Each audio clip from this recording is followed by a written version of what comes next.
Welcome to Marriage and Money, a conversational podcast about personal financial topics aimed at improving conversations about money in your marriage so you can reach your dreams together. This is a weekly discussion brought to you by a seemingly financially incompatible couple bonded by the legal contract of marriage.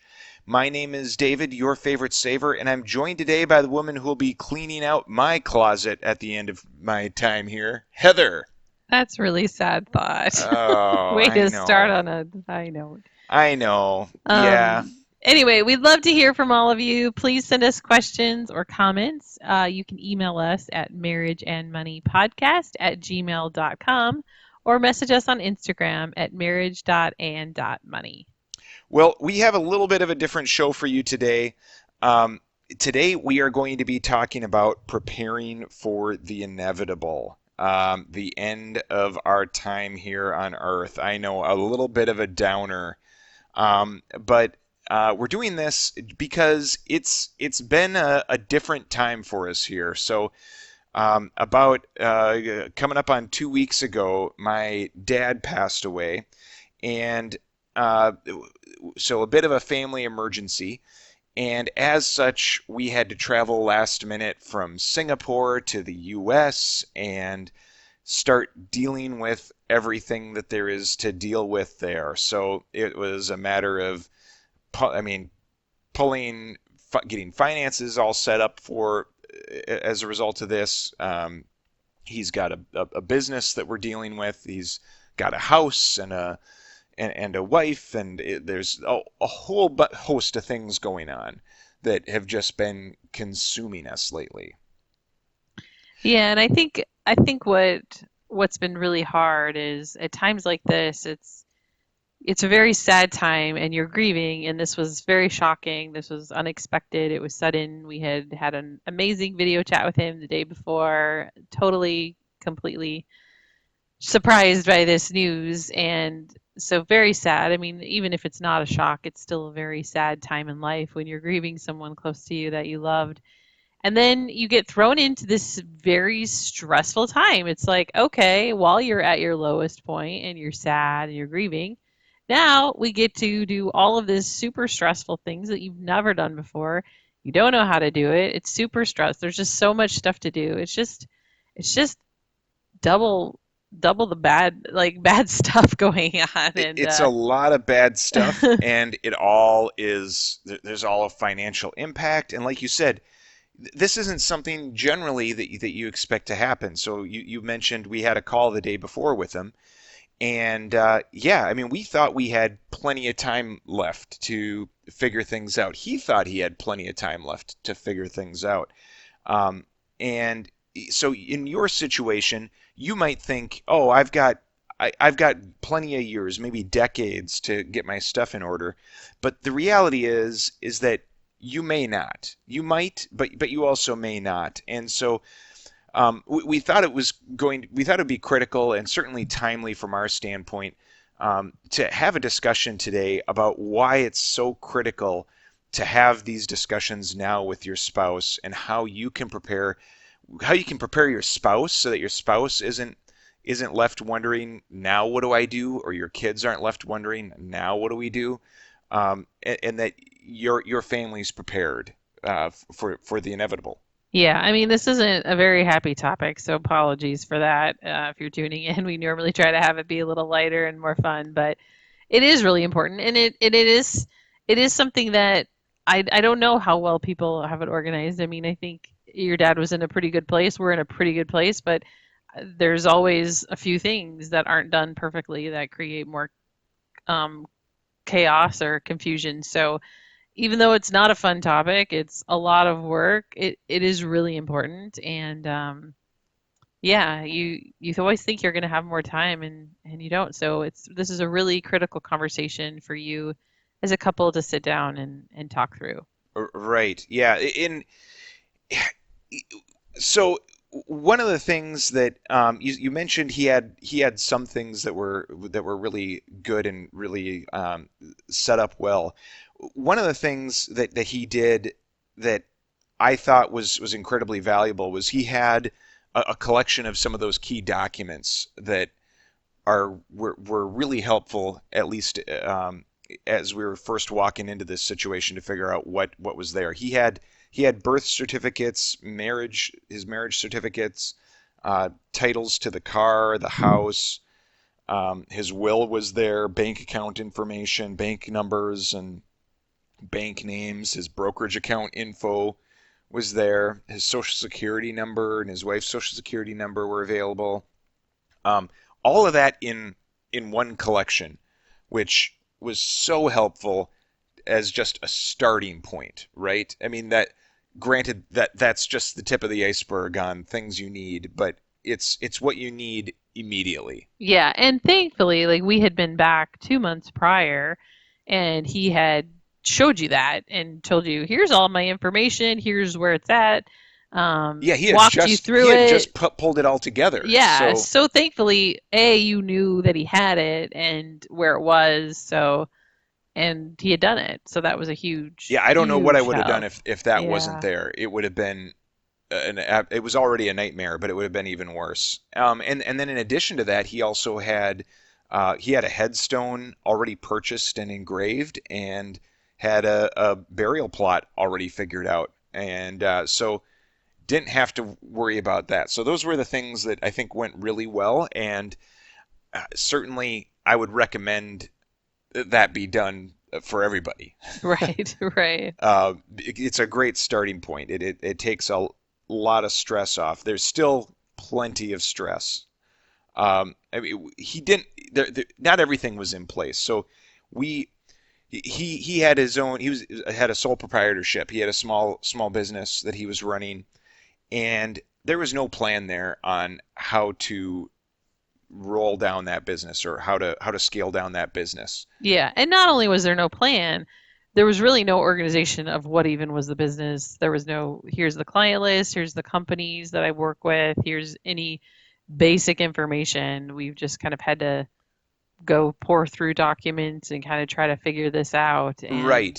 And we didn't know what his wishes were for the company upon his passing. So what should have happened, what I would have liked is if there was a folder in that same grouping of documents that said, here's what you do with my business, here are the steps you take um, when I'm gone to take care of the business. Um, so what I think is happening is I think we're missing out likely on some revenue. We're missing out on taking care of his clients properly. There are most certainly balls being dropped right now because that plan wasn't in place, and there's really nothing to be done about that. We're doing the best we can, but there's not a lot we can do about that. And then he also could have had a better plan in place for his wife. So his wife has some memory care issues, and his plan was essentially that he would take care of her. But that only works as long as he's alive. So having a plan for what do you do when you are unable to take care of a spouse is critically important for the care of that spouse, because we then had as a family had to act what may not have been his wishes or the wishes that she wanted, because none of those were documented. We acted in what we thought were the best methods possible. yeah, I mean, I think this topic is really hard, right? Because again, you don't want to ever think you're going to be in that situation where you're not able to take care of yourself or your spouse isn't there to take care of you. But life happens and it does. And so those aren't fun conversations to have and things not that you don't want to have to plan for. But it's just better to be prepared for these situations because it really would have, to your point, like we don't know what the I mean, I know he wanted to take care of her, but he was no longer there. So, what is the plan? And I think it's just added a lot more stress. And to your point, like, is this the right thing that we're doing? And And exactly, we had to make decisions then based on what we were aware of as a current financial situation. So is this the amount of money that we should be spending, or that he wanted to spend, or that they wanted to spend on care? We have no idea. And so we're making judgment calls on that.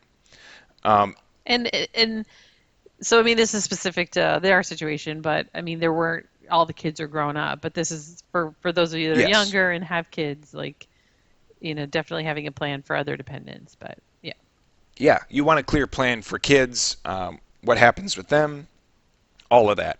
And then similarly, we didn't have a power of attorney in place to be able to act on behalf of the surviving spouse. So that created another level where it took us about a week in order to get that power of attorney before we were able to have access to estate funds. So we didn't really have a way to do things like pay the bills. So we had key bills that were coming up. We had insurance, medical things that were happening that were due, some bills that were past due that needed to be paid, and we had no way to pay them cleanly. Well, I mean, we did. I mean, she was able to sign checks. We had to do the work, but you're right. It wasn't as easy It, as it could have been had right, that been in place, and we could have just, or you could have just taken that right away. So right. it It was added a little more extra complicated. complication, and just took some more time to get that sorted out.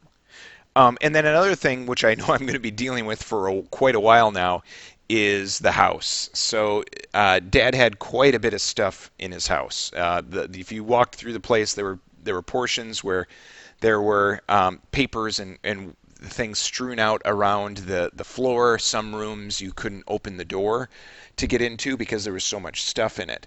I wouldn't call him a hoarder, but there were certainly some tendencies there. Yeah, and and, he doesn't have a small house. I mean, it's a no, pretty no. sizable house, and there was not an inch of space that wasn't really being used. And I think it was a situation of can't bring, and it was good stuff. Like there's good stuff there, but unable to bring himself to get rid of certain things that certainly are good items. But as a result of that, now um, that inability is now pushed off onto the family, and the family has to bear that burden. So I wish that there would have been um, that sorting, that running through of household items, so that what's left behind is are really the things that either need to be passed down or things that are active and being used, and that wasn't left up to the family to decide what were the wishes here. Right, because now we don't. There's just so much stuff. It's like what's important, what isn't, I, and I'm terribly afraid that we're going to be throwing away, and we likely will be throwing away things that he thought were very valuable and that he wanted passed down to us, that I just have no idea because they're amidst the rest of the clutter. And so out in the dumpster they go, or out to the auction they go, or wherever, and that kills me a little bit. But that's the situation that we were left with. The last thing that I wanted to mention here would be around passwords. So what I really wished is that we had, and I did have a few passwords for Dad, but having more of his passwords available would have been helpful. Getting into the brokerage account and such, I had a password that got me part of the way, but I didn't have security questions. And so then I had to wait until I had power of attorney in order to go ahead and get in and get to those accounts. And so it all it all takes time. So the more that you can document those passwords and have those available, the easier it's going to be on your family. yeah, that's a good point. I mean, passwords, that's such messy, right? Because you have to update those all the time. But the thing that you pointed out was the security questions. I wouldn't have even thought of that. It's one thing to have a doc with here's your user ID and your password, but the security questions, that's a good Right. You call. might you might not remember your father's high school's mascot, right? I can barely or remember mine. yeah. So yeah, good things to keep in mind. Also around around the passwords, it's just you you you don't necessarily even have to have passwords. That some accounts you're able to specify a beneficiary for your account. So like I have you, Heather, set up if I don't log into my Gmail account in 3 months. I know that's a long time, but if you don't have my password or can't get in, you're going to get access 3 months later. You're going to get an email and with a message custom written by me saying here's a link and to have access to my account. And that's similar. Facebook does that similarly. I don't think for security reasons banks do that kind of thing, but you can check on that. There are a lot of online services that do that type of thing as well. So there There were also some things that surprised us along the way. And granted, we're still early in this journey. I'm sure there's a lot more that's going to surprise us. Yeah, and I think also, unfortunately, David lost his mom 3 years ago. So this isn't first time we've been through this, but we're still this is a whole different situation, and there's still things that we're surprised and learning, Yes, even every even though this situation is is, different. yeah, like anytime someone passes, there's things that are going to surprise you. It's going to be different. And one of the things that surprised me this time around was just how much money had to go out in that first week, like very quickly. And I think a big part of that was the burial versus cremation with my dad versus with my mom, and and then us being in Singapore versus the U.S. There was travel. There's just a lot of cash going out both on our side and then on the side of the estate, all in those first couple days, Right, like thousands and thousands of dollars going out, right. So it's, and yeah, and so it makes it so critical that you have on the personal side a solid emergency fund to pull from because you are going to drain that so quickly. yeah. It was surprising the cash outflow. Oh my gosh. And then also on the estate side, um, it's important to have liquid assets sitting for your beneficiaries, for your really for the executor of your will to be able to get access to that cash quickly so that they can take care of your wishes. And without that cash available, it just isn't possible. Right, Funerals, I was shocked that we had to pay the full amount of the funeral the day we were making those decisions, which was like our day two, right. of being in town. It was like now we got to pull out tons and thousands and thousands of dollars Yeah, and immediately. to do this I immediately, mean, paid in even for full. us, that was the tricky. I mean, we try to keep things in investments in place. We don't, keep a lot of liquid cash just ready, and that was a good lesson that you need that available. Even a couple days to have to move funds around, it Yeah, wouldn't have right. It worked. wouldn't have worked even having to do fund transfers. And then another lesson was that life didn't stop, right? So Yeah, I think, just because you have a major death, that the world keeps spinning. yeah, I think that was really a eye opener for me is just when we got to the house and just like, yeah, it was, I mean, there were lists, there were grocery notes. I mean, there were just things that like life just stopped for him, but not the rest of the world. And, the kitchen table was just full of in process mail and bills. And, we just started sorting through, and there was, the medical insurance was due 5 days later. It was like, oh gosh, this bill has to be paid immediately, or his wife doesn't have insurance. And that was just one of many examples of in process things that needed to be dealt with immediately. That life continues on. Yeah, there hadn't been a funeral, there hadn't been a visitation, there hadn't been anything, and these are the critical emergencies that have to happen right then, or the world comes crashing down around the surviving spouse. Right. We had clients calling the house asking for updates on things. There was just a lot of things continuing to go on that we didn't necessarily know all what was in process or even how to address a lot of things. Right, and these are all things that I mean, this is the era of COVID, right? And so, but this is a situation where you can't just get on a Zoom call and pay these bills and look at, oh, there's a table here full of medical bills, and like it's just not possible. Otherwise, the insurance doesn't get paid, and and you fall off insurance, right? Right. So it's like it's hard to really understand what even needs to be done until you're physically there walking through this stuff. It just and still things are coming up, and we're having to deal with them as they come up, and you just can't deal with them unless you're there. Yesterday, I had to pack up things for his wife to make sure that she could move into a care facility, and like that, you got to be there. You got to fly her halfway around the world to make that happen because she can't pack up her possessions herself, right? So all these things just have to happen.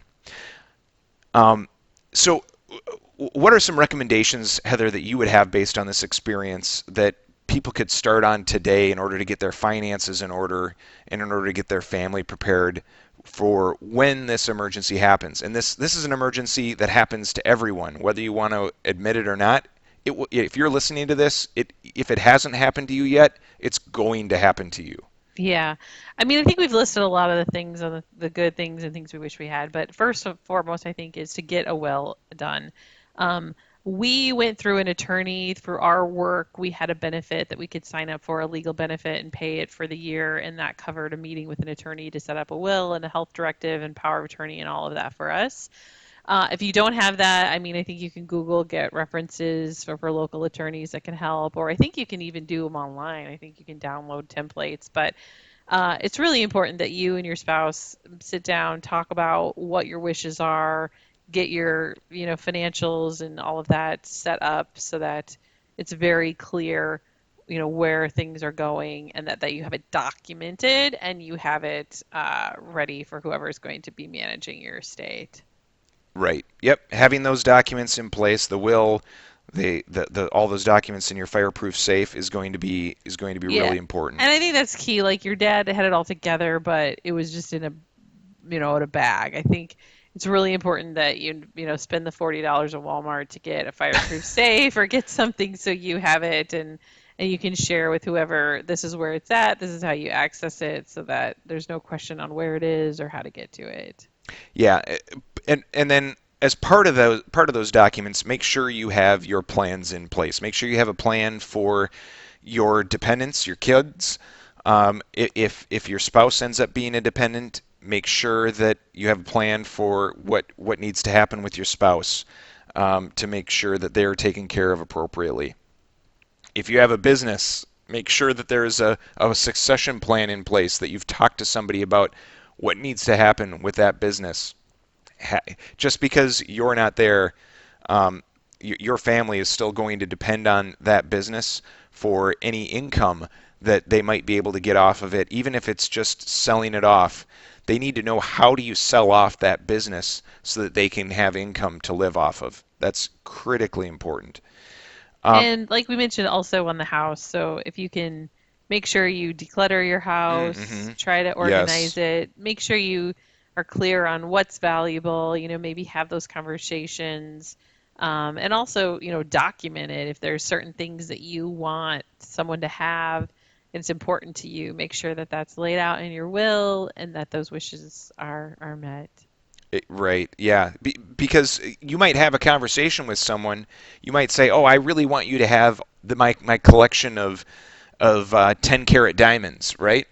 But as soon as you're gone, I'll figure. I didn't know you had a collection of 10-carat diamonds. I do. Thankfully, I don't. Well, maybe not thankfully, but there are better investments for money than gems. But no, if you have a collection of gems or anything other than valuable, don't just tell somebody, "Oh, when I die, you just go ahead and take that," because if they go ahead and just take it out of the house, odds are that's going to cause some problems with the rest of the family who may not have been a part of that or don't remember that conversation the same way you do. Um, that would cause some problems. So make sure that if you want something to go to somebody, it's clearly documented so there's no confusion and it doesn't generate hard feelings in the family. And then make sure your wishes are documented as well, as far as how you want your burial or cremation or your funeral arrangements made, where you want to be buried, where you want to be interred, whatever that looks like for you. Um, Make sure that that's all clearly documented. Otherwise, it'll cause stress for your family, and your wishes just may not be carried out appropriately. And I know that was a lot of things, and you're kind of, what all do we need? So, one recommendation we have is Dave Ramsey has written a book called The Legacy Journey, and he kind of lays out all the things you need. And I think he even has a box that you Hmm. can buy. I think it's $30 or something, I'm not sure. And it just has, the box all together has the different compartments of here's all the things you need to assemble and pull together. So, that might be a good resource if you're like, I don't even know where to start or what do I need to do. That could be a good resource, and we can put that in the show notes, reference to that. That's a good Um, suggestion. and then this is kind of not in preparation, but if you're going through something like this, like we've been doing, take people up on their offers to help out. We've had a lot of friends and family that have reached out. How can we help? What can we do? And a lot of people do the normal stuff of dropping off food or you know the common things. But get creative. It's hard because a lot of this has to be done by you. There's a lot of things that the family members has to do. But if there's something that can be done that someone else can, people want to help. They just don't know how. So, we had a friend offer to pick us up for the airport. And sure, we could have taken an Uber. We didn't need that, but it meant a lot to have someone, a friendly face, someone we knew pick us up when we landed after all this craziness. So, and I think so take people up. They're not just saying that, if they're really your friends and family, they do want to help and don't be afraid to figure out ways that they can help and accept that. Yeah, and it can be hard to accept help because you feel like you're imposing on people and you want to be independent, and that's just the American way to be independent and take care of yourself. But the whole reason, a big part of being a friend is being there to support people in their time of needs. And so your friends want to help you, and let them help you. And it'll take a big burden off you, and it's just good mentally to know you're supported and see that in action. Um, so after, if you've gone through and you go through and you assemble all this documentation, you've had all these conversations, don't think that you're just done at that point, because this Oh man. information, what was that? Oh man, that's already a lot of work to It is do. a lot It's of not work. done. It's a lot of work, but that's the hard part. So, but once you've assembled all this, that information is only as good as it is current. And so if you have new passwords that you've created, if you have new bank accounts, or you've moved money to a different location, or maybe you've acquired new prized possessions that you want to pass down and you want to earmark to somebody, you need to update those plans and update that documentation to call those items out. And I would recommend doing that annually at the same time that you're reviewing your annual plans for your budget, or the annual plans for your goals. I mean, these are just as important. And it really doesn't take that much, because odds are not a lot has changed. And so if you change one or two things every year, it'll take you 5 minutes to just update those items, and then you're good to go.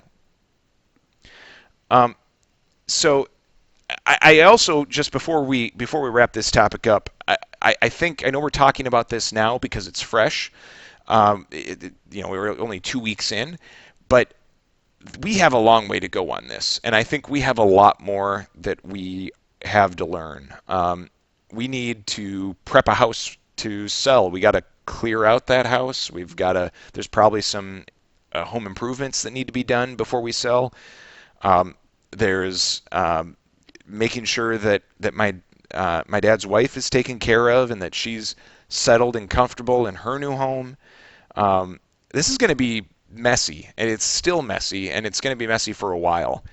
And so I think there's a lot that's going to come out of that mess, a lot of learnings, and hopefully, as although I'm learning a lot, hopefully I'll never have to use those learnings again. Yeah. And I think what's also hard is it's messy, but we're also still grieving. I mean, we're going to be grieving for who knows how forever. So there's a lot of things to do, but there's also still a lot of grieving going on as well. Right. And it like you mentioned earlier, it's hard because what you really should be doing right now is grieving, but you can't. You can't do any of that because there's so much to do at this time. And so the more that you can prepare whoever has to take care of your estate to make sure that they can spend less time on the estate and more time grieving, you're doing them a huge favor. All right, so not a fun topic, but a very important one for you and your spouse or your significant other to have. So we want you to have this conversation at home. So start, building your legacy plan, pulling together your documents, having those hard conversations with plans for your dependents, for your stuff, getting that documented. If you need to reach out to a lawyer, getting all of that documented, put in one place and having that plan wrapped up. Like we said, we recommend, the Dave Ramsey Legacy Box if you need some sort of tool for that. So, David, I know it's been a rough couple weeks, but what has been the most challenging part of this process for you?